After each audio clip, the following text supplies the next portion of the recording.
This is the bonus question from the Tech Free. This was clearly set to be more advanced for those students who are working ahead. To be able to do this, you may need to have done the quadratic part when you were doing Year 9 maths last year. However, to solve this, what we would need to do is we would need to go and use our log laws to multiply these friends together. So 1 is equal to log 4 negative x times by x minus 4. 1 is equal to log 4 negative x squared minus, or two minuses will make a plus. Now, much like the previous question that had required the left-hand side, the right-hand side to be completely log, look at this 1. Again, this is our identity that we had before, where this, since we got a base of 4, 1 could be rewritten as log 4 is equal to log 4 negative x squared plus 4x. So now that I've got the left-hand side completely logged and the right-hand side completely logged, this means the insides would be equal to each other. What I would then do is I would then add and then minus on both sides, such that I would get a very lovely quadratic.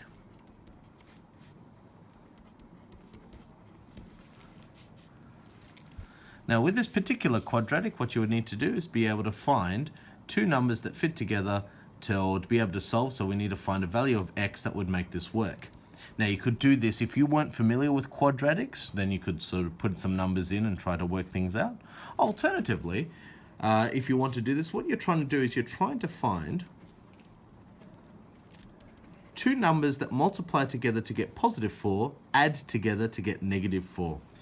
And so what you would need to do here is that negative 2 times negative 2. So negative 2 and negative 2 multiply together to get positive 4.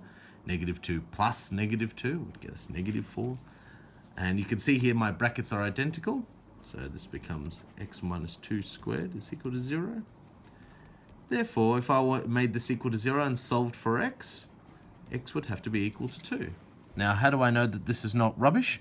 If I replaced the 2 back into x, 2 squared, 4 minus 4 times 2, which is 8. So 4 minus 8, which is negative 4, plus 4 would be equal to 0. That works. What you may have noticed here that I said in the bonus question that x would be equal to 2 because we solved all things mathematically. This actually doesn't work. Because if we substitute this value back in, we'd get log 4 negative 2. This doesn't exist. So this question is in fact entirely wrong. We'll need to sort this one out and do some tougher proofreading next time.